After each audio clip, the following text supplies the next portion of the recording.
Les propongo a que nos traslademos a la Europa de hace más de 500 años. Y no es fácil. El desenfoque que hay sobre el valor de las especias se debe al paso del tiempo, y en este paso del tiempo pues, se ha perdido mucha información. En concreto, me gustaría que en los próximos minutos pudiera convencerles del papel que tienen las plantas para la humanidad, el que tiene ahora, el que ha tenido, y en concreto las especies, el que tuvo hace estos 5 siglos. Las 10 especias más empleadas en la actualidad están aquí en pantalla. Tenemos aquí la pimienta, tenemos el ajo, tenemos la canela, el comino, el jengibre, el pimiento, la cúrcuma, el orégano, la nuez moscada y el clavo de olor. Esto lo sabemos, es así bonito e ilustrado, porque tenemos mucha información sobre las plantas, tenemos muchísimo conocimiento botánico, ¿verdad? Pero la mayor parte de la gente lo que realmente conoce de las especies es esto, ¿verdad? Entre la diapositiva anterior y esta hay un montón de información que se pierde. Y hoy día es lamentable porque esa información existe. Pero hace 500 años no había esa información. Vamos a hablar en la actualidad de más cosas importantes sobre las especias que quizá no se hayan planteado ustedes hasta ahora. Hay un gran conocimiento botánico. Ya todas esas plantas tienen su nombre científico, género y especie, propuesto por Linneo, como bien saben, y que poco a poco se ha ido dando nombres a tantas plantas, ¿no? Aquí tiene el género especie de la pimienta, del ajo, etcétera, etcétera. Pero no solo eso, se conoce la distribución muy bien, se conoce si han sido plantadas en unos sitios o en otros, cuándo fueron plantadas, incluso se ha secuenciado el genoma completo de al menos 2 especies que yo sé, que es la albahaca y la canela, que está aquí en la diapositiva. Bueno, también la química vino después, ¿verdad? Sobre todo en el siglo XIX. Se fueron aislando los compuestos activos de esas especies que les hacían especiales, ¿verdad? Pongo aquí unos ejemplos. Por ejemplo, el ajo, que todo el mundo conocemos, tiene nombre, el compuesto activo, que es este que pongo aquí en la pantalla, aliina, y toma el nombre del género Allium. ¿De acuerdo? Los químicos utilizan la terminología botánica para nombrar los compuestos que aíslan. Lo mismo ocurre con la capsaicina, que viene del género Capsicum, que es el pimiento que todo el mundo comemos, ¿vale? El caso del eugenol, que es el compuesto, es un fenol que tiene un nombre un poquito diferente al que pongo aquí arriba. Bueno, es por cambios nomenclaturales, por cambios en la botánica, pero esta planta en realidad se llamaba Eugenia aromática y luego lo cambiaron a Syzygium aromaticum.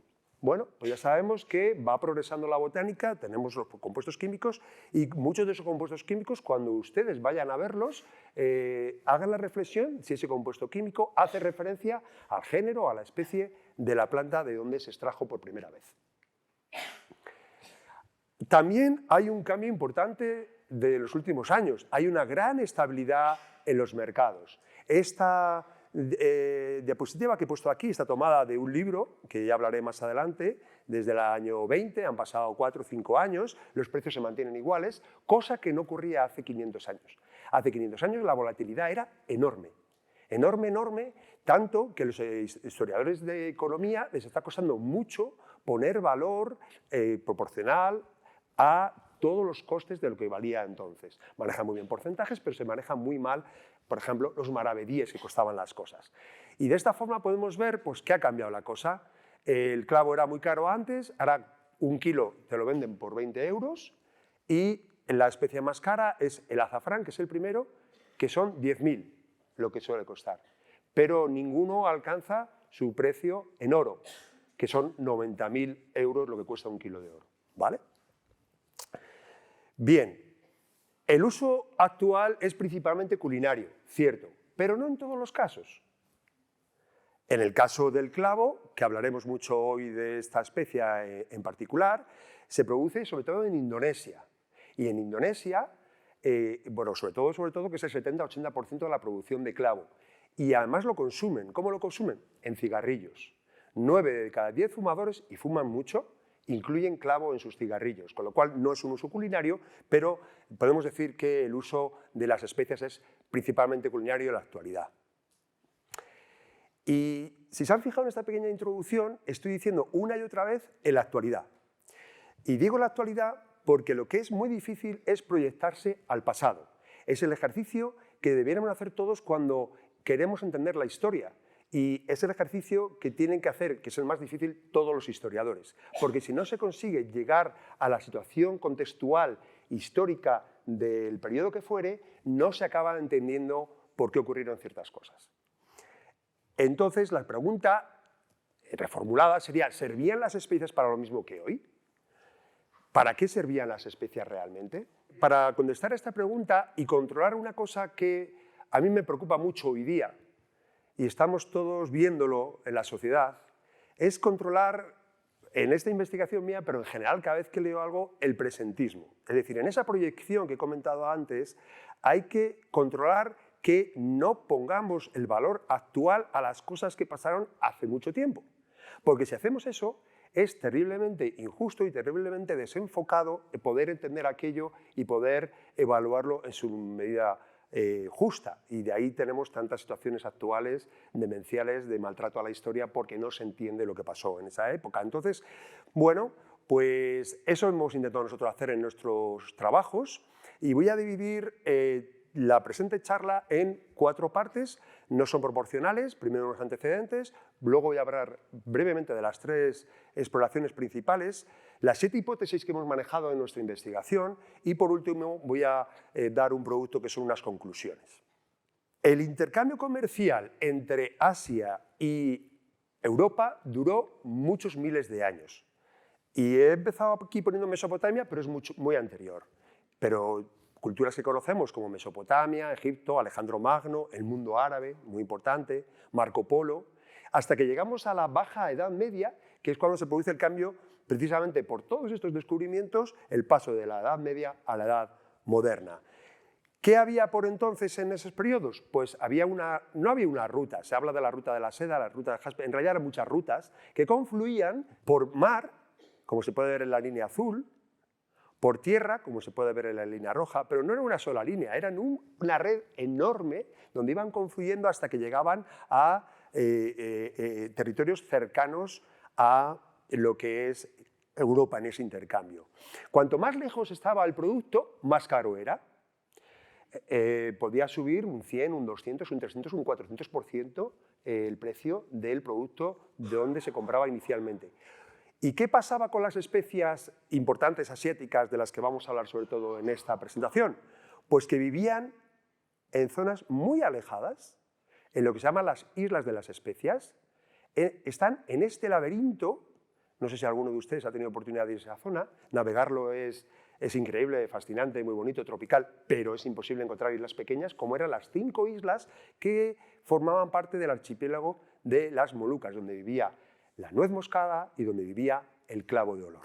Con lo cual, el clavo de olor y la nuez moscada tenían precios muy caros. Entre otras muchísimas cosas, primero porque había poca producción y segundo porque vivían muy lejos. Y los intermediarios se iban quedando con dinero por el camino hasta tal punto que podíamos encontrar hasta un 1000% de coste, de sobrecoste, hasta que llegaban a Europa. Un acontecimiento muy importante es el primero que pongo. Voy a hablar de 3 acontecimientos históricos muy importantes y el primero es la caída de Constantinopla. Cae Constantinopla, ¿qué ocurre? Que los turcos bloquean todo ese comercio que ha estado funcionando durante miles de años. Esto obliga a buscarse de alguna forma otros medios de poder llegar a la ruta de las especias por otro camino que no fueran estos 2 que estaban bloqueados y entonces aparece lo que hablamos de el segundo descubrimiento, que es de los portugueses. Los portugueses, sobre todo el artífice fue Enrique el Navegante. Lo del navegante se lo pusieron después, mucho después en el siglo XIX. Este es este señor que era hijo de Juan I de Portugal y que fue el coordinador, el promotor, el artífice en general de que Portugal tuviera un conocimiento enorme de la navegación, que sobresalió sobre todos los demás navegantes que había en la historia en ese momento, y fue a principio del siglo XV. Claro, tuvieron buenos resultados desde el principio y encontraron un archipiélago como Madeira en 1418. Encontraron Azores en 1427. Claro, cada vez se animaba más, lógicamente.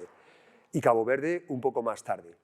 Se habla de la escuela de Sagres, da darle importancia, no hubo una escuela como tal, es decir, una casa con estudiantes, con profesores, no eso, pero sí que él coordinó a todos los portugueses interesados en navegación y en Sagres, en el sur, es donde hacían pues, sus reuniones y sus experimentaciones, pero no ha quedado mucho testimonio y eso es un poco, lo pongo interrogante porque es un poco debate de los historiadores. El tercer acontecimiento importantísimo es la invención de la imprenta de tipos móviles de Gutenberg, en Maguncia. Aquí aparece la Biblia de Gutenberg, 180 ejemplares, es decir, por fin ya no habría que escribir a mano y cada copia era diferente, o podía ser diferente. Por fin ya teníamos copias exactamente iguales que podíamos compartir entre distinta gente, bueno, o que podían compartir entre distinta gente. Y aquí afectó muchísimo el caso de la geografía de Ptolomeo. La geografía de Ptolomeo era la imperante desde Ptolomeo, ¿vale? Había otros geógrafos, ahora hablaré a continuación, pero la geografía de Ptolomeo en el siglo II después de Cristo, pues se imprimieron entre 250 y 500 ejemplares que indico aquí, parece que hay 30 copias que han perdurado. Se suponía, según los cálculos de Ptolomeo, que la Tierra tenía un tamaño de 28.000 kilómetros de perímetro en su perímetro máximo.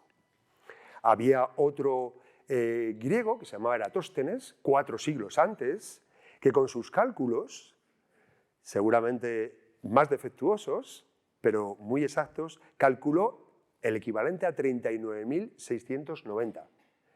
No sé si ustedes saben, bueno, viene la diapositiva, ¿cuánto mide la Tierra? 40.075 kilómetros. Increíble. Hace más de 2000 años, este señor, con sus cálculos, él solito y con algún ayudante, llegó a acertar cuánto tenía la Tierra de esfericidad cuando todavía no se había recorrido la Tierra, por supuesto, ni faltaba mucho por conocer. Bueno, esto que parece una curiosidad no lo es tanto. ¿Por qué? Porque como lo que predominaba era Ptolomeo, todos los navegantes utilizaban Ptolomeo como el libro importante, porque además se publica en el año 1475 por escrito. Y luego ya mapas, que ya proponen a partir de los cálculos de Ptolomeo y de su geografía, en el año 1477 aparece este tipo de mapas que sintetizan lo que Ptolomeo y los demás después que fueron mejorando. Con lo cual, la invención de la imprenta impactó mucho porque había mucha gente que podía tener la geografía de Ptolomeo, que no la de Eratóstenes. Pero es que también interesaba más la de Ptolomeo, porque si la Tierra era pequeña, se llega muy bien de un punto a otro. Puedo convencer a alguien que me financie un viaje si digo, es que esto lo puedo hacer en 3 meses, ¿verdad? Como Cristóbal Colón. Tenían razón los señores de Salamanca, los sabios de Salamanca que dijeron a Colón no, es porque aplicaban Eratóstenes. Era tan grande que todo lo que le decía Colón no les convencía. Pero claro, luego Colón tuvo sorpresa. Bien, aquí están las 3 exploraciones principales. Voy a hablar un poco solamente de aspectos relacionados con las especias. Lo demás lo van a escuchar ustedes en días venideros. Lo importante de estas 3 exploraciones es que son muy diferentes entre sí. Sobre todo las españolas son muy diferentes a la portuguesa, como veremos a continuación, pero todas tenían un mismo denominador común. Las 3 buscaban lo mismo, y era plantas, especias en la zona de la India. Y eso es lo que impulsó esas exploraciones tan importantes. Voy a hablar solamente de lo que está relacionado de Cristóbal Colón con las especias. Y para ello, bueno, pues hemos investigado los archivos, hemos ido a fuentes primarias, es una maravilla lo que tenemos en el portal de archivos españoles y pues se puede ir directamente a documentos originales o casi originales, porque no es de 1492, como pueden ver, pero bien, en estos textos se puede ver las capitulaciones del almirante Cristóbal Colón, que llamaba con Isabel y Fernando, los reyes católicos, en Santa Fe, en Granada. Y de ese texto extraigo esta parte de aquí abajo, que me parece muy importante para ver cuáles son los objetivos, se puede ver aquí y se lo transcribo más arriba. Y dice, ítem que todas y cualesquiera mercaderías, bueno, ítem viene a significar además, Cada ítem lo utilizamos para otra cosa, pero entonces era, además que de todas las cualesquiera mercadurías, si quieres sean perlas, piedras preciosas, oro, plata, especiería y otras cualesquiera cosas en mercadurías de cualquier especie, etcétera, etcétera. Es decir, aquí se indican cuáles son los objetivos. El contrato que firmó Colón con los reyes católicos y incluye, entre todo, especiería. No solo oro, no solo plata, sino especiería. Muy importante la especiería. De hecho, en los 4 viajes que tenemos aquí en la diapositiva de Cristóbal Colón, he resumido aquí un poco la motivación, que sería pues, que formara a ser el almirante en todas aquellas islas y tierras firmes. Eso viene en las capitulaciones. En las capitulaciones habla de las mercaderías con especiería que he comentado. Y el resultado sería el descubrimiento de América. A partir de entonces es cuando Colón habla de Indias. En las capitulaciones de Santa Fe no aparece la palabra Indias. No es que no se utilizara, pero no la utiliza él. ¿De acuerdo? A partir del primer viaje lo utiliza continuamente.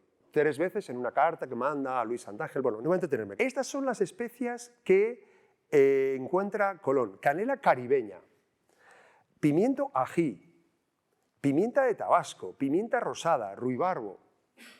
No eran las especies asiáticas. Entonces, ¿qué pasa? ¿Se equivocó Colón? Bueno, pues lógicamente se equivocó. Y entonces tuvo una gran obsesión y se equivocó y sabía que dudó dónde estaba, pero tampoco es una locura, porque Cristóbal Colón estaba obsesionado, como dicen algunos historiadores, incluso era fanático por el tema de las especias, porque iba a buscar oro. ¿Era fanático del oro? Sí, pero es que el oro es igual en todas partes. Yo tengo oro, una sortija de oro, no sé de dónde viene, da igual, el oro es exactamente igual, lo funden, da igual. ¿Qué te decía si habías llegado o no a la especiería, a la zona de Asia? Te lo dicen las plantas. Si tienes varias plantas que son especias que viven solamente en una zona de Asia, ya te está diciendo que has llegado a esa zona que buscabas.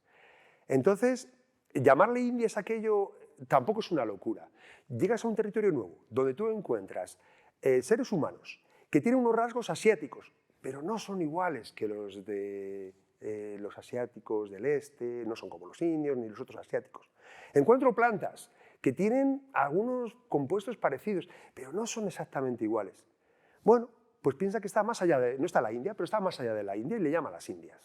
Yo ahí le disculpo, lo que sí que es verdad es que el pobre hombre, los 4 viajes, y murió pensando que había llegado a las Indias. Nunca pensó que había llegado a un nuevo continente. ¿Qué encontró? Pues había 2 plantas que mandaba a todo el mundo a buscar plantas, hablaba con los indígenas, encontró, esta es la verdadera canela, la canela que buscaba, de hecho es Cinnamomum verum, que verum significa verdadero, esta es la verdadera canela. Entonces encontró una cosa parecida, que también se hacían cascarillas de las cortezas, tenía un olor parecido, y es lo que se llamó canela caribeña.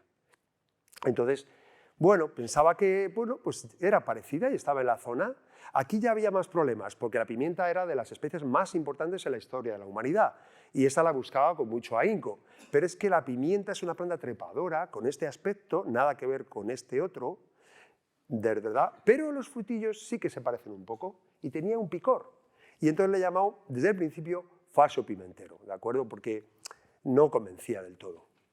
Aquí hay un momento muy interesante, porque sin saberlo había descubierto una nueva especie, la especie que más se utiliza actualmente en todas las cocinas del mundo, que es el ají, la guindilla, el pimiento picante, ¿no?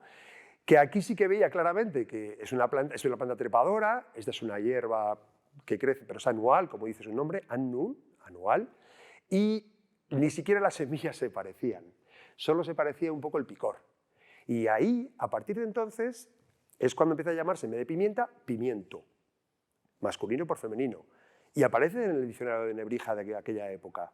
Bueno, para decir que era parecido, que recordaba, pero no era exactamente la pimienta. Para que vean ustedes, 2 ingleses en el siglo XVIII y en el siglo XIX, lo que hacen es el género Cinnamomum verum, que es el nombre real de la canela verdadera, utilizan la palabra española, tanta existencia de Colón y después los españoles de llamarle canela caribeña, la canela caribeña acaba teniendo el género canela, que lo ponen en español, es en latín, nombre científico. Y lo mismo le ocurre con la pimienta. la pimienta de Tabasco, tanta insistencia que este botánico pues, le puso el género pimienta a esta planta que no tiene nada que ver con la pimienta. Pasamos a la segunda exploración, totalmente diferente. Ya no hay que convencer a unos reyes, está Enrique el Navegante, y en esta exploración tan importante es una exploración de cabotaje. Es una exploración que va al oeste de África, avanzando poco a poco muchos navegantes en un periodo muy largo de casi todo el siglo. Enrique el Navegante es el artífice de todo esto, sin duda, en la primera parte, luego muere, pero continúa su espíritu y su espíritu de aventuras. Eran los verdaderos navegantes de la época, eran los portugueses, eso hay que decirlo así de claro, porque eran los que habían descubierto muchas cosas. Enrique el Navegante utilizaba una carabela que era nueva, porque incluía una vela latina. Tenía instrumentos como el astrolabio y el cuadrante. Tenían mapas portulanos, los cuales iban diciendo dónde se podía parar a lo largo de las costas. Tenían también conocimiento de las corrientes marinas. Ya tenían una parte importante desde Azores hasta Cabo Verde que iban controlando las corrientes. Y esto permitió, toda esta concatenación de descubrimientos portugueses, llegar a dos puntos importantes. El Cabo Bojador, el que iba allí como responsable, el capitán era Gil Eanes, y luego al Cabo de las Tormentas, en 1488, Bartolomé Díaz. Bueno, esto es un poco laberíntico, pero son todas ellas para que vean en distintas fechas cómo van progresando poco a poco. Cabo Bojador parece que está aquí al lado de Ceuta, ¿verdad? Bueno, no era tanto, pero sobre todo había una creencia que después del Cabo Bojador no había nada, o se caía al mar, o había monstruos, o nadie quería ir. Y sí que lo consiguieron, que fue el primer paso. Y luego llegaron al Cabo de Buena Esperanza, que primero le llamaron de las Tormentas, pero si le llamas de las Tormentas no se anima mucha gente a ir, y lo cambiaron rápidamente a Buena Esperanza, porque efectivamente fue Buena Esperanza, ya que finalmente Vasco de Gama en 1498 consigue llegar a la zona de la India. Por tanto, en la segunda exploración tenemos que la motivación es nueva ruta a la India, los objetivos es comercio de oro, el oro siempre estaba ahí, especias, por supuesto, querían llegar a la India, y esclavos, muchos esclavos. El comercio de esclavos financió muchas de esas expediciones portuguesas y de otros países, no quiero decir solo portuguesas, pero en concreto lo que nos compete, mucho. Y sí que llegaron a las especias más importantes, las 5 que hemos comentado que son las asiáticas. En la tercera exploración, es en la que más tiempo hemos dedicado a investigar, en la circunnavegación del globo. Bueno, tuve la oportunidad hace bien poco de ir al Archivo General de Indias y bueno, pues siempre estoy con investigadores entrevistándome y peleándonos y discutiendo y llegando a acuerdos en cosas que están más o menos en sintonía. Y ahí hay una exposición ahora mismo, El viaje más largo, y se pueden ver documentos originales. Es una maravilla, o sea, lo del archivo, los archivos españoles, pero el Archivo General de Indias es una maravilla y tiene pues 2 retratos que no son originales de la época, ni muchísimo menos, de Fernando Magallanes y Elcano. Ya saben ustedes que Fernando Magallanes es el que prepara toda la exploración, pero el que finalmente da la vuelta al mundo es Juan Sebastián Elcano. Volvemos a los archivos originales. Este sí que es el documento FETEN original que está escaneado y se puede ver en la primera página, la capitulación de Fernando de Magallanes y el bachiller Ruy Falero, que juntos propusieron el proyecto, luego por distintos motivos que no va a entrar ahora, Ruy Falero se cae del proyecto, para el descubrimiento de la especiería. Volvemos a insistir, plantas, especias. Y la motivación, se puede ver en este otro fragmento, era islas y tierras firmes ricas en especiería. O sea, de las 3, la que ya va directamente por especies y nada más casi que especias es la circunnavegación de Magallanes Elcano. Aquí tenemos una reconstrucción, porque como fue hace poco el 5º centenario, ha habido mucha investigación y entonces uno de los investigadores más interesantes es Tomás Mazón, que lo que hizo con Google Earth es y utilizar el derrotero de Francisco Albo, que era el piloto de a bordo de toda la expedición, va, y les aconsejo que lo puedan ver en la página de Tomás Mazón, y va indicando pormenorizadamente por dónde fueron todos los barcos. Salieron de aquí, fueron por lo que es ahora Brasil, el estrecho de Magallanes, cruzaron aquí. Bueno, cruzaron los que pudieron, porque muchos murieron en este trayecto, era todo mucho más largo porque seguían a Ptolomeo y se encontraron que todo era mucho más grande y murieron muchísimos. Y este recorrido es interesante porque Elcano fue por una zona que estaba prohibida. Había un tratado, que era el de Tordesillas, que lo represento aquí, que indicaba que a 370 leguas, unos 2.000 kilómetros, de las islas de Cabo Verde, hacia oriente, había una línea imaginaria, que era el meridiano, y que al este de esa línea era territorio de exploración portugués. Y al este de esa línea sería territorio de descubrimiento español. Entonces, no había solamente el meridiano, había por detrás el contrameridiano pintado en verde. ¿Qué quiere decir? Que las Islas Molucas estaban muy cerquita de ese contrameridiano. Y dependiendo de esa distancia y de lo que utilizaras, entraba en territorio español o entraba en territorio portugués. Y es lo que habían firmado los españoles y los portugueses frente al Papa para respetarlo. ¿Qué pasó? Que Magallanes llegó a Filipinas, en Filipinas murió y quedaron dos naos, la Trinidad y la Victoria. Elcano se hace cargo de la Victoria y Gómez de Espinosa se encarga de la Trinidad, que era más grande, y deciden volver. ¿Qué estaba previsto? Volver por América.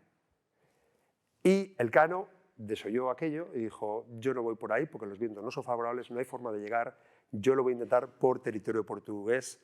Y entonces lo que hizo es toda la vuelta, bueno, intentó no tocar territorio portugués, pero sí por esta zona, murieron muchísima gente, no tenían comida, y bueno, ya les contarán cómo llegaron finalmente a España de vuelta. Pero muy importante desde el punto de vista político y el porqué de las distintas navegaciones en distintos momentos. Con lo cual, para resumir, la motivación, otra vez, islas y tierras firmes se refiere a los continentes, el objetivo es descubrimiento de la especiería y buscar el estrecho de los mares, que finalmente se llama Estrecho de Magallanes, el resultado de la circunnavegación de un planeta esférico, que por mucho que se dijera que era esférico, nadie lo había comprobado. Esta es la comprobación de que es un planeta esférico y la medida que tiene, que conocemos a partir de entonces. Y luego, intereses dispares. Y la corona quería una cosa, los financiadores querían otra, los consumidores también esperaban otra. Y finalmente la tripulación, ¿qué quería la tripulación? Y es una cosa que hemos investigado y le voy a contar a continuación. Gracias a un proyecto que tuvimos del quinto centenario, en esa convocatoria que les he comentado, pudimos analizar la historia natural de Antonio Pigafetta durante la primera vuelta al mundo. ¿Quién era Antonio Pigafetta? Pues un don nadie. En realidad era sobresaliente, quiere decir, no tenía una función específica en la tripulación. Era un enchufado del obispo italiano y él, como se había maravillado por los viajes de Marco Polo y demás, quiso ir a esta expedición. Pero maravillosamente el señor Pigafetta escribió un diario que es muy conocido mundialmente por tres cosas diferentes. Una, porque también hace un recorrido del derrotero, pero bueno, como había un piloto no hacía falta, pero él lo hizo. Es mucho peor que el otro, pero es complementario en muchos puntos, que ha venido muy bien.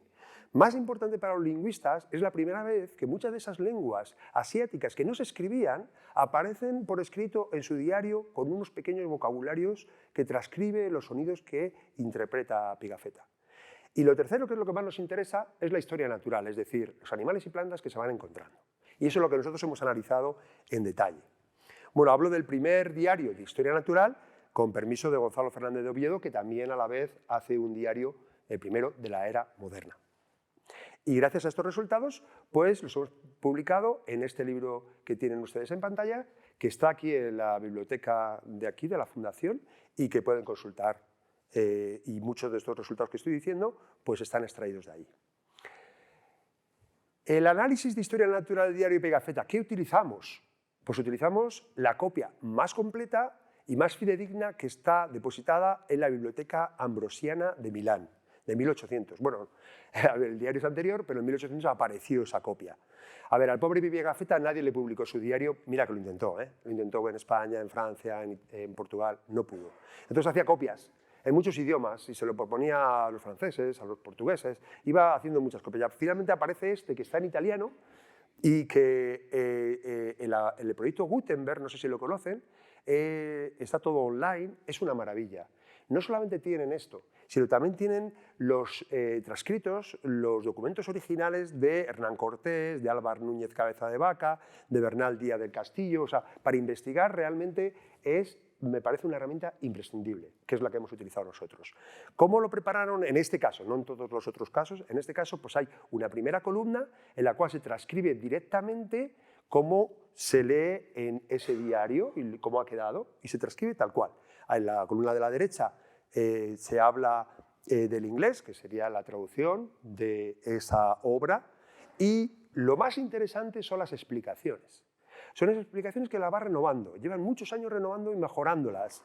Y esas explicaciones han sido fundamentales y coincidimos, no en todas, pero coincidimos en muchas de las cosas que ponen, porque realmente tratan bien los temas de historia natural y identifican cosas que están bien hechas.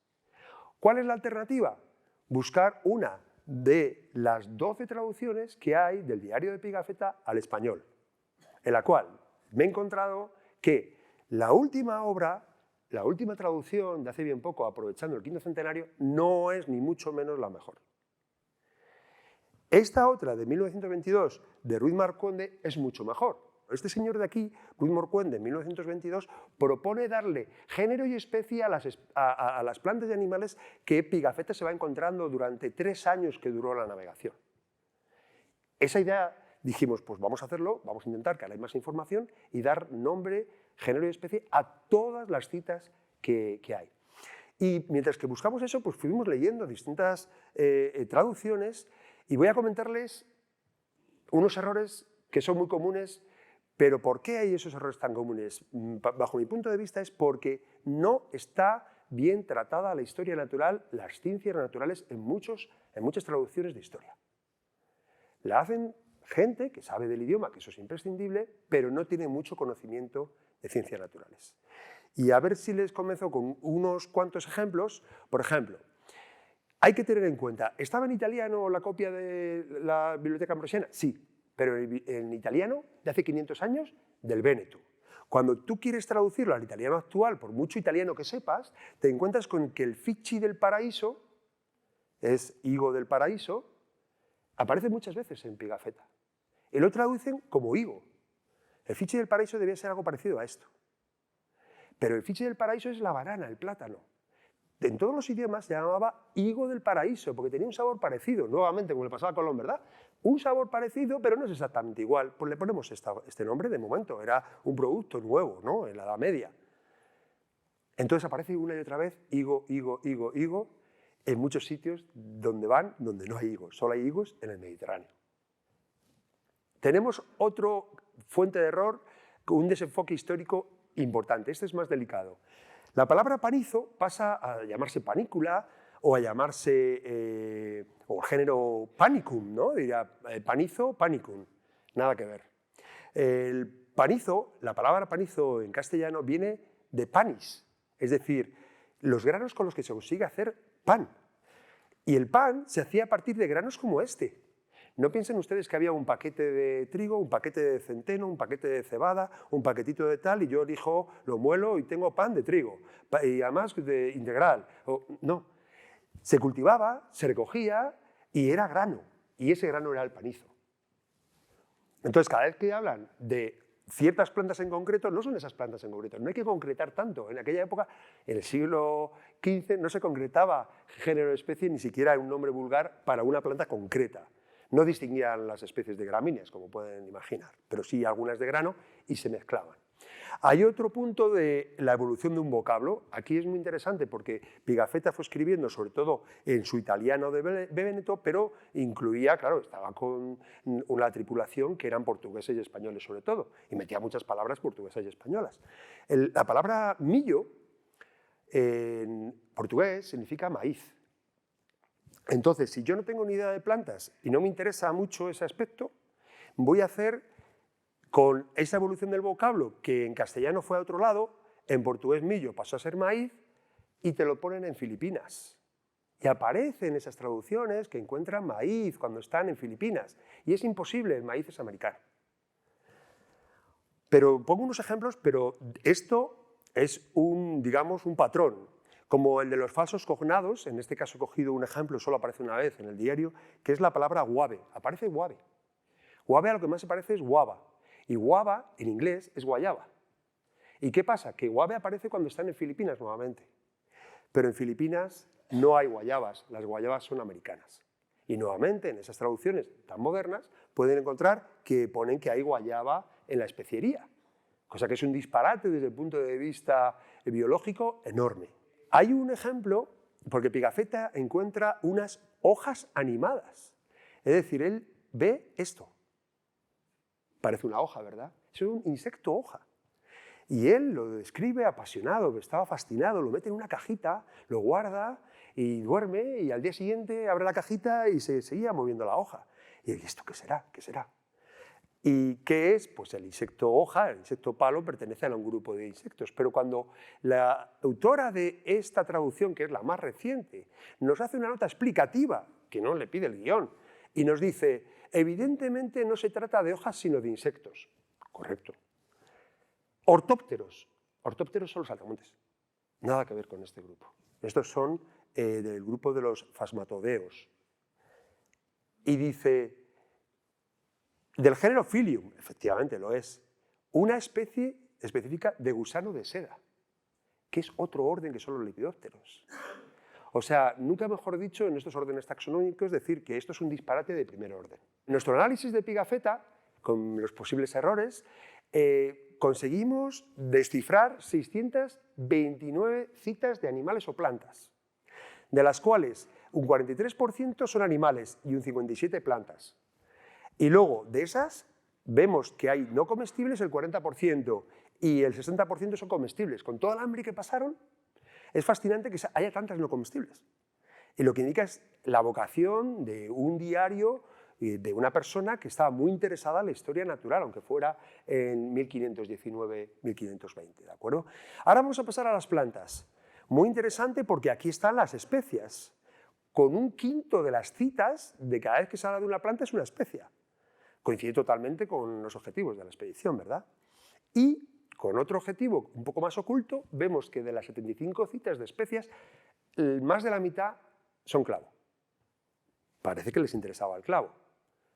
Concretamente el clavo. ¿Y es cierto esto según nuestros análisis? Pues cuando hemos ido, porque alternamos alguna investigación más botánica con una investigación un poco más histórica, encontramos en el maravilloso Archivo General de Indias, donde había, como ya estaba la casa de contratación, tenían todo muy bien registrado. Y aparece, según llega la nao Victoria, con 18 personas sola, todos famélicos, medio muertos de hambre, pero todo bien guardado. Y aparece la relación, la lista de especies que entregaron, que en 1920 Toribio Medina la transcribe, pero la pueden ustedes ver en pares, y encuentran que toda la relación solo se habla de clavo, clavo de olor. Bueno, se habla de otro clavo, voy a leer un poco. Y en el texto, que ahí no se puede entender, dice, una caja con X del capital llena de clavo cerrada, púsose en 3 costales y pesó 16 arrobas y 1 libra. Otra entrada, es decir, otra entrega. Una casa clavada con 4 clavos. Aquí mezcla clavos de hierro porque estaba la caja clavada con clavos. Pero bueno, se entiende bien, que es de Fernando Bustamante, barbero, equivalente al cirujano, aunque se hable de barbero, hacía más cosas que afeitar, mucho más importantes cuando había problemas. Llena de clavos, púsose en 2 costales y tuvo 9 arrobas, bla, bla. Otra más. Otra casa de Martín Méndez, así sucesivamente hasta 21. ¿De acuerdo? Entonces, tenemos aquí que lo que llegó fueron 27.000 kilos, 27 toneladas, solamente de clavo. Y el clavo no pesa mucho. Imagínense el volumen que era aquello. Es verdad que aparece en alguna lista un palo de sándalo, canela y macías, pero como diciendo, hemos estado allí. Pero lo que traían los tripulantes, lo que querían realmente, era el clavo. En aquella época, más evidencia de que el clavo era fundamental y que ganó mucho prestigio y mucho coste, está aquí, en que trajeron solo clavos y no hubieran traído más cosas. Tenían a mano todo lo demás. Estaban en la especería. Entonces, Gracias a estos documentos podemos distinguir bien cuando se dicen ¿por qué se hizo esa expedición y se fue a la especería tanto tiempo? Pues cada uno buscaba una cosa diferente. Carlos I buscaba una ruta marítima alternativa a la ruta portuguesa. Competía con los portugueses, claro que sí. Era economía detrás. Mientras que los navegantes buscaban casi exclusivamente clavo. Sabían que con eso iban a ganar mucho más y se iban a jubilar de por vida si llegaban vivos a España de vuelta. Esto se desembarcó en Sevilla y fue rápidamente a los comercios, sobre todo a Amberes, que es donde estaba la equivalente a la bolsa actual, y es donde, bueno, se hundió la bolsa porque entró muchísimo clavo y ya no hubo mucha oferta y no tanta demanda, que luego se recuperó. Esa foto que la hice el otro día, también está la nao Victoria en una reconstrucción al lado de la Torre del Oro, y es una maravilla visitar ambas cosas. Y aquí voy a hablar de una cosa que me parece fascinante y triste. Es una ironía macabra. Murieron mucha gente, sabemos, y hay cálculos de historiadores en esta tesis de Almazán, aspectos médicos de la primera vuelta al mundo. Sabemos que salieron 5 naos, aproximadamente 250 tripulantes, hombres. Él calcula que hay 103 muertes por enfermedad, porque se moría de muchas formas, se pelearon con muchos indígenas, y 103 fueron por enfermedad, de los cuales 66 muertes fueron por escorbuto. Ya saben, falta de vitamina C. Se llamaba, de hecho, la enfermedad de las naos, porque cuando había un viaje de estos largos moría mucha gente, pero no se sabía por qué. Y la ironía macabra es que de los kilos de clavo que había en las bodegas, el clavo tiene concentraciones altas en vitamina C. Si hubieran tomado un poquito de clavo al día, muchos de ellos se hubieran salvado. También hay algo muy importante, no lo voy a desarrollar, esto sería para una conferencia entera, la cantidad de mapas que se generaron. Nunca se han generado tantos mapas diferentes en la historia de la humanidad, en 3 décadas. Y aquí pongo algunos ejemplos, bueno, el famoso Juan de la Cosa, cuando aparece por primera vez, bueno, aquí está la península, aquí está España, y aquí está el Caribe, por primera vez en 1500 que aparece América. Luego, o sea, hay muchas cosas interesantes, este mapa que es falso, para disuadir a los españoles diciéndole que no había paso por el estrecho que luego se llamó de Magallanes, etcétera, etcétera. Y lo podemos ver en uno de los capítulos del libro que esta compañera lo hizo de una forma muy interesante. Vale, hubo muchas exposiciones en el Instituto Geográfico Nacional este es el escudo que le concedió Carlos I a Elcano, donde aparecen aquí abajo las especies que buscaba, canela, pimienta, nuez, moscada y clavo. Les aseguro que Elcano traía solo clavo, pero bueno, le ponen todas las demás para saber que era el que llegó a la especiería, ¿de acuerdo? Y vamos al tercer bloque, que es más de nuestra investigación. Y vamos un momento a la pregunta inicial. ¿Por qué las especias eran tan importantes y desencadenaron todos estos descubrimientos? ¿Por qué? Son plantas. ¿Para qué servían? ¿Por qué tomaron tanto valor? Que alguna de ellas, no todas, llegaron a tener el valor de su peso en oro. Una cosa que pesa muy poco, como el clavo, lo habrán tenido ustedes en la mano, es muy liviano. La primera hipótesis, si las especies se usaban para condimentar. Bueno, más que una hipótesis, es una definición. Vamos al diccionario de la academia y vemos que es una sustancia vegetal aromática que sirve para condimento. Y pone el clavo, la pimienta y el azafrán, y otras muchísimas más. Aquí ya definimos que es vegetal. En aquella época se utilizaba mineral y animal. De hecho, los ingleses, para ellos la sal es una especia, para nosotros no. ¿De acuerdo? Con lo cual es una definición y, por supuesto, esa hipótesis, por supuestísimo. Pero ¿por qué había que buscar esas especies si teníamos en la flora europea, que tenemos aproximadamente 10.000 especies, hay muchas especies que tienen unas características parecidas, de la familia de las labiadas, muchas de ellas ustedes las conocen, como es el tomillo, la salvia, el orégano, de la familia de las umbelíferas, como es el anís, el hinojo, el cilantro, el perejil, las solanáceas, como la mandrágora, con la escopolamina, que es el compuesto, el principio básico de la burundanga, que todo el mundo conoce porque se ha puesto de moda últimamente, desgraciadamente, en la prensa, y otras muchas familias. Había muchas especies aquí. ¿Por qué ir a buscar estas que son las 5 importantes, ¿no? Es lo que estamos intentando resolver con esas hipótesis. En 1494, es que esta época es fascinante, porque aparece el primer diccionario del vocabulario, le llama así Nebrija, del español latino, y por primera vez aparece disociadas la palabra especie de especia. Especie de cosas son tipos de cosas. Y tiene tanta importancia las especies que ya le dan una fórmula diferente. Y otra vez, el castellano, que es muy astuto en ese sentido, pues en vez de especie le llama especia. Y aquí aparece por primera vez especiero de especias, que es la primera vez que aparece la palabra especia en un texto de este tipo. Vamos a otras hipótesis. Para dar buen sabor a la comida estropeada. Eso es algo que los historiadores rechazan. Yo no sé mucho de historia de la alimentación, pero tuve la oportunidad de ir al primer congreso de historia de la alimentación, donde yo di una charla, pero sobre todo, justo antes de la pandemia, fue en el 2020, y tuve la fortuna de escuchar charlas tan interesantes como esta y otras a las cuales decían no. Los que podían comprar especies eran ricos, y los ricos no comían comida estropeada, comían comida fresca, y más fresca que la nuestra. No había ninguna duda. Y además, ¿quién va a comer, siendo rico, comida estropeada? Que lo menos malo que te puede pasar es que tengas una diarrea de por días, porque sepa un poquito mejor la comida.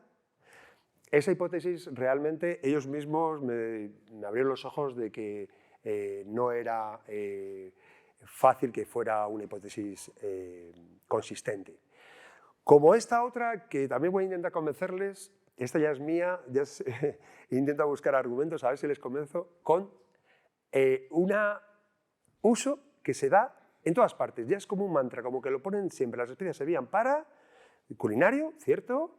Para conservar, y aparece en la radio, en los periódicos, en blogs, y lo que es peor, en libros de historia. A ver si les convenzo de esto. ¿Saben cuántos métodos había para conservar en aquella época? Los he listado aquí porque además los seguimos utilizando. Neveras y fresqueras hasta bien entrado el siglo XX. Aparte que mucha de la comida iba a centro de Europa, con lo cual más de la mitad del año, con sacarlo fuera, ya lo tienes fresquito, conservado, no hay problema, ¿vale? Precocción y fritos, que se siguen haciendo ahora. Horneados, pan, que dura unos días, bizcocho. Bizcocho significa 2 veces cocido, bizcocho. ¿Por qué? Porque al desecarlo no hay microorganismos y puedes tenerlo más tiempo. Galletas, salazones desde los romanos. ¿Saben ustedes el garum? Que era una salsa, la salsa favorita de los romanos, que era una mezcla entre pescado con sal. Pero es que luego tenemos el bacalao, sardinas, que podemos ir ahora a un ultramarinos y comprarlo. Secado característico de los embutidos, jamón ibérico. ¿Qué es? Claro, en los países que hay un ambiente seco. Pero si vamos a países donde el ambiente es más húmedo, ahumados. Casi prevenía de que hubiera microorganismos que fueran creciendo. Por eso los quesos, las carnes y los pescados, por ejemplo, del centro de Europa, tienen muchos de ellos ahumados y te lo venden como ahumados. El ahumado procede de esos países porque así conservaban. Como se conservaba también en vinagre, ¿verdad? El ceviche, o los boquerones, el atún, los pimientos, y hay inmersión en líquidos. Si tú pones un trozo de queso, un trozo de carne en aceite, vino o en almíbar, como no entra el aire, pues muchas bacterias que necesitan aire no pueden descomponerlo y se conserva mucho más.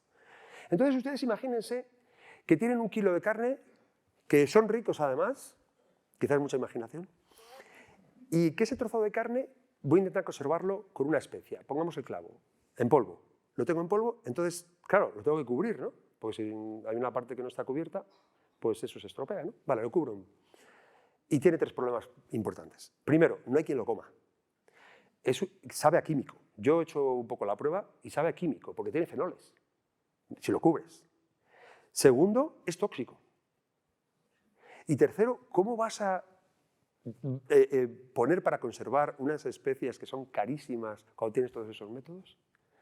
Con lo cual, bueno, cuando lo oigan, que lo van a oír si se interesan por las especies, el elemento conservador no quiere decir que las especias no se puedan utilizar para conservar. Claro que sí, tienen fenoles, conservan. Pero que se utilizara para eso es lo que yo creo que sinceramente no se sostiene. Artículo de lujo y valor refugio. Sí, aquí los historiadores están casi todos de acuerdo en el valor refugio. El valor refugio, que era clásicamente y sigue siendo el oro, lo estamos viendo en época de crisis, o actualmente el dólar también es un valor refugio. Esto de aquí son los capullos de las flores sin abrir, por eso no ven los pétalos, que se quitaban de una planta, que es un árbol, se dejaban secar, como se ve en esta diapositiva, y una vez que estaban secos, pues tienen este color de herrumbre que parece un clavo de hierro, ¿verdad? Se embalaban y se mandaban a Europa, sobre todo, pues eso es una reconstrucción de cómo podía ser el mercado de Amberes, ¿vale? También están de acuerdo los historiadores en que las creencias fantásticas y místicas durante toda la Edad Media de que todo lo que venía de Asia era muy interesante y podía servir para muchas cosas, pues hizo que todo el mundo quisiera tener ese producto. ¿Y por qué? Porque había habido textos como Las Mil y una Noches, como Los Viajes de las Maravillas de Marco Polo, no solamente en los escritos, sino también en los mapas. Se ponía, por ejemplo, este es de un judío mallorquín, crees que es Abraham, que lo que hizo es el Atlas catalán, y esto es un fragmento en el cual se veía de todo el mapa pues, la ruta de las especias, justamente por donde iba. Este también es muy importante, el estatus socioeconómico que seguimos teniendo ahora. Eso no sería un presentismo. Exactamente a la gente le sigue gustando presumir. Presumir que va a comprar una cosa nueva, que tiene el último modelo, el último iPhone, el que tiene el último coche, el último Tesla. Eso seguía ocurriendo, pero entonces no había esas cosas, lo que había era clavo. Y entonces, ¿qué pasó? Que después del descubrimiento de América ya había una oferta de clavo y de especias determinada, pero el poder adquisitivo de los europeos creció muchísimo después del descubrimiento de América. Y el Producto Interior Bruto, bueno, lo he sacado de este historiador, no sé hasta qué punto es el detalle es bueno, yo prefiero que se fijen simplemente en la tendencia. La tendencia de esta línea es que había más poder adquisitivo, había gremios de artesanos que podían adquirir cosas muy caras que antes no podían, la burguesía se amplió muchísimo, también tenía más posibles, y entonces pues, hizo que fuera todo más codiciado y se necesitara más oferta de esas especias que eran raras, ¿no? Todo esto pues, animó a esa búsqueda y que alcanzara esa necesidad del clavo. Y aquí está mi favorito. No quiere decir que no se haya dicho, se dice también, junto con lo de conservación, se dice que por usos medicinales, pero creo que no se ha desarrollado suficiente. Y ahora, como yo soy botánico y trabajo también en parte en plantas medicinales, voy a intentar convencerles de que esto es muy importante y que marcó la diferencia. Esto de aquí supone un ciclo entero de conferencias. Es hablar de la medicina y de la farmacia en la Edad Media, imagínense ustedes. No voy a hablar de eso, sino voy a dar simplemente unas claves que nos sirven para recordar cosas y cómo era la situación de entonces. Entonces, lo que existía era la teoría de los 4 humores que propuso Hipócrates y durante más de 2000 años distintos médicos iban elaborando distintas explicaciones basadas en los 4 humores, que eran 4 fluidos que tenían que estar en equilibrio. Esa era la idea. Entonces, estaban relacionadas con elementos básicos como fuego, aire, tierra y agua, y no solamente Hipócrates, sino después, ya estamos hablando de 2000 años de teoría, que la seguían todos los médicos, pues se veía que los 4 fluidos, los 4 humores, que eran estos que vemos aquí, sangre, flema, bilis amarilla y bilis negra, pues luego lo relacionaron con muchas cosas, lo relacionaron con el órgano del cuerpo, de donde procedía, el temperamento de una persona, la edad, el elemento, la estación, y pongamos por ejemplo la sangre, procedía del corazón o del hígado, dependiendo del periodo, el temperamento era impulsivo, está relacionado con la infancia, más impulsivos, el elemento era el aire, más volátil, ¿verdad? Y la primavera, que la sangre altera, ¿verdad? En el caso segundo, la flema, parece ser que tenía que ver con el cerebro, de ahí la palabra flemático, que flemático es una persona. ¿Quiénes son las personas más flemáticas de la familia? Pues normalmente la gente mayor, en la vejez, en el agua, el invierno, más tranquilidad, y así los demás humores. Esto dura hasta 1858 como teoría principal. El responsable de que deje de ser la teoría principal es Louis Pasteur, cuando descubre los microorganismos, y aparece la teoría de los gérmenes.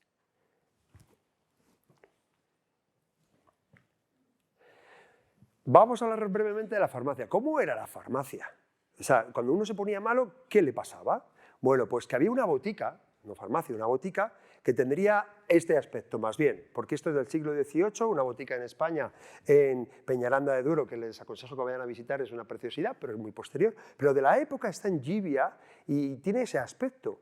Y entonces, en esa botica, en la parte de atrás, se preparaban una combinación de distintas hierbas que estaban personalizadas. Una persona tenía un problema, una edad y demás, pues el farmacéutico hacía las fórmulas magistrales, que los que tenemos ya cierta edad, yo lo he oído una fórmula magistral. Bueno, en mi caso me acuerdo que era para quemar verrugas, pero seguro que alguien aún más mayor reconoce que le han dado una fórmula magistral en una farmacia, sobre todo rural.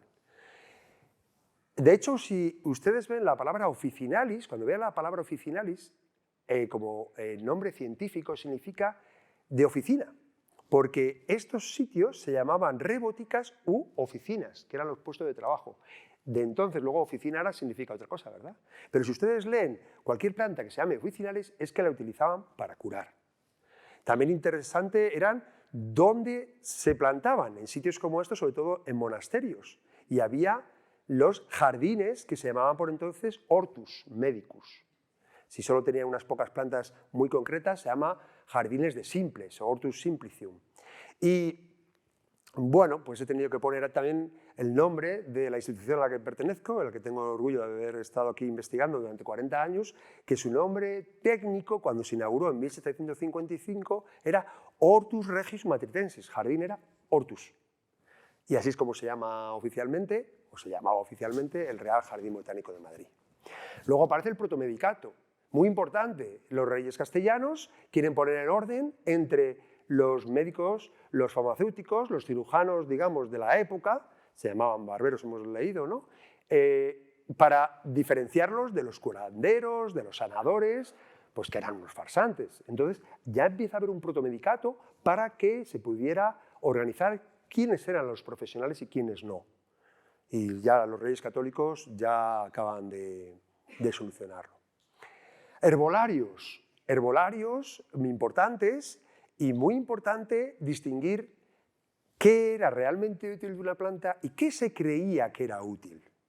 Eso es muy difícil y sigue siendo difícil hoy día. Distinguir si algo que voy a tomar esto es bueno para, y te dicen la miel es bueno para esto, y seguimos pensando en creencias que no están científicamente probadas, que te lo venden incluso las farmacias. El ácido hialurónico es muy bueno para, pues científicamente no se ha probado, pero te lo venden y tú lo pruebas por si acaso. Pues si eso ocurre hoy, imaginaos hace 500 años. Distinguir entre plantas medicinales y creencias es muy difícil, sobre todo cuando había una teoría del signo.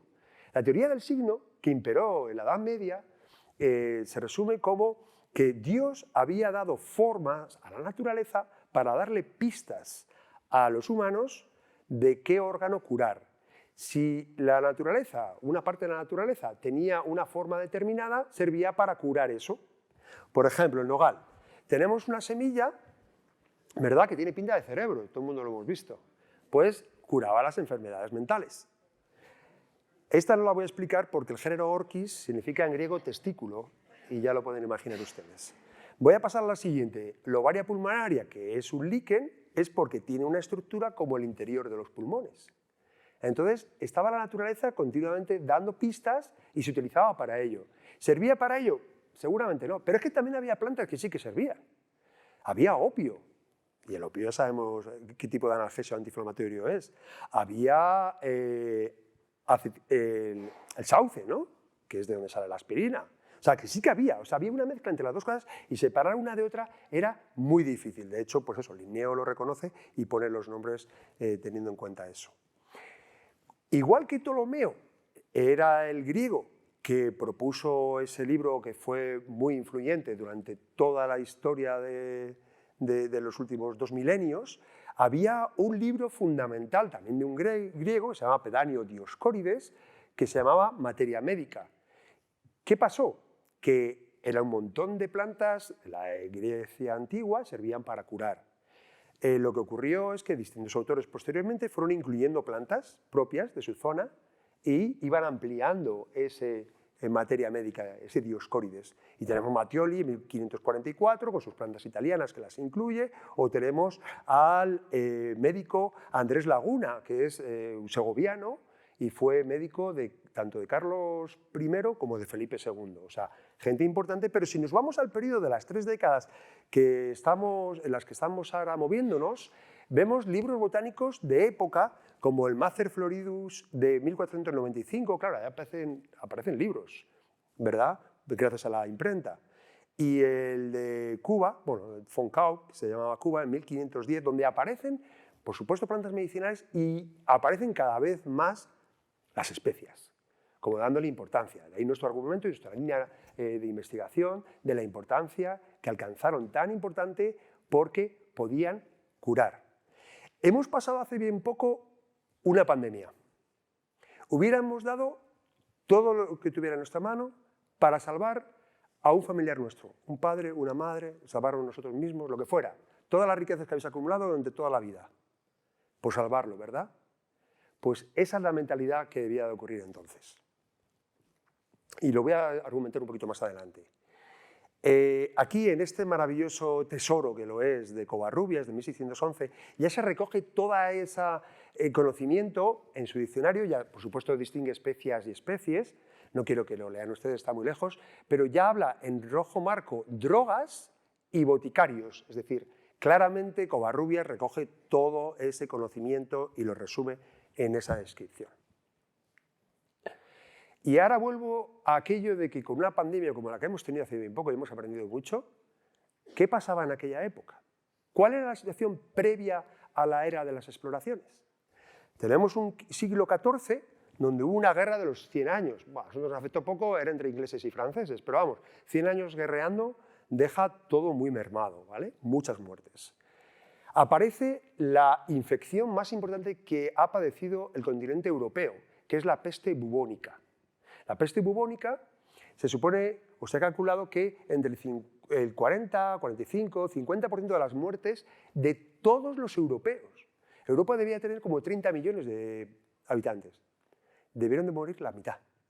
Y se llevó por medio a algunos reyes, como Margarita I de Dinamarca, y se llevó también a alguno otro de Castilla, algún otro rey de Castillo que no me acuerdo, creo que era Alfonso VIII. Muy importante, y eso murió mucha gente, y el que no moría quedó muy mermado. Esa era la situación previa a las exploraciones. También previo a las exploraciones era el cisma de Occidente. La Iglesia tuvo muchos problemas en ese periodo. Y para más remate, cambio climático. La pequeña era glaciar. Se desploman las temperaturas. Durante un periodo largo, viene aquí, no se ve bien, pero en azul es lo que quiero indicar. Parece como todo igual, pero no lo es. Hay un montón de años donde se desploma. ¿Qué supone? ¿Que la gente muere de frío? Sí, pero también de hambre. Porque en vez de conseguir una cosecha buena o 2 cosechas buenas, no consigues más que una y la gente se muere de hambre. Y eso ocurrió un poquito después, en el siglo XV. Y ya para remate, la caída de Constantinopla, bueno, que es para remate, como consecuencia de todo esto, pues cayó Constantinopla y con ello pues el bloqueo en esa zona que hemos explicado antes, y esto, desde luego, impulsó mucho la era de las exploraciones. Por eso les decía que el tema de las enfermedades, que ahora pensamos que está pasado, la pandemia nos recuerda lo de las enfermedades, lo vulnerables que somos, y mucho más entonces que no había ningún remedio contra no solamente la peste negra, sino todas las enfermedades bacterianas, que son muchísimas y que mataban, hasta Fleming llegaron a matar a millones y millones, lo que más mataban eran las bacterias, sin duda, más que los virus, que ahora son los que nos preocupan, ¿no? Entonces, ya resumiendo, ya estoy acabando, hemos clasificado un poco las hipótesis, las 7 más utilizadas. Las primarias, las que creemos que son más importantes, son, por supuesto, para condimentar. Los ricos querían algo diferente.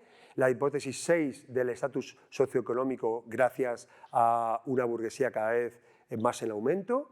Y sobre todo, nuestra línea argumental más importante es el uso medicinal de las mismas. Lo que pasa es que, bueno, pues tenemos distintas dificultades que no voy a comentar ahora porque se hace todo muy largo. Parte cuarta, simplemente conclusiones, solo esta diapositiva, ya estamos acabando. Las mejor argumentadas es, la era de los descubrimientos resultó por viajes comerciales de tipo botánico, ¿vale? Plantas. Ciertas plantas desencadenaron el descubrimiento de América y otros muchos territorios, las especias concretamente. Y muy especialmente el clavo, como he intentado argumentar hace un rato. Diferentes objetivos exploratorios para protagonistas, porque se mezcla, se dice, no, es que se buscaba esto. Sí, las monarquías ibéricas buscaban algo, pero los financiadores buscaban algo diferente, consumidores y sobre todo la tripulación, pues tenía sus diferencias. Y gracias a estos documentos que están en el Archivo General de Indias, se puede separar esto y es una maravilla, sobre todo en la vuelta al mundo. Nunca antes se habían producido tantos mapas en tan poco tiempo, 3 décadas, y parece ser que se produjeron como 100 mapas diferentes. Se ha calculado, es difícil porque unos eran impresos y otros seguían haciéndose a mano. Múltiples causas para explicar la importancia de las especias. Uso culinario, por supuesto, medicinal, lo apoyamos mucho, valor refugio, por supuesto, y el de conservación me van a permitir que no me lo crea mucho. Y luego la búsqueda de las especias sentó las bases de la globalización. Ya era la Tierra, se comprobaba que era redonda, empezó la globalización, sentó las bases, y eso que parece algo menor es muchísimo más importante que cosas que nos impactan hoy día. En el día a día afectó mucho más esta globalización, esta vuelta al mundo y estas expediciones que se llega a Marte o se llega a Júpiter o se llega a donde se llegue, porque seguimos siendo terrícolas, ¿verdad? Y ya la última diapositiva, con la que quiero que vayan a casa con una idea, porque he dado mucha información y me gusta poner esta en grande además.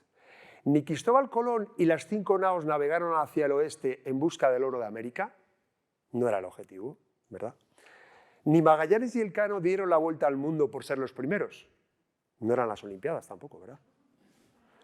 En ambos casos buscaban plantas y en concreto especias. En definitiva, las exploraciones oceánicas fueron comerciales de tipo botánico.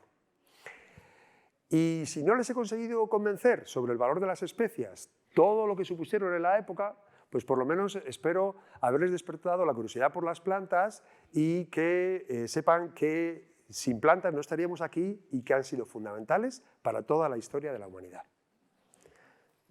Muchas gracias.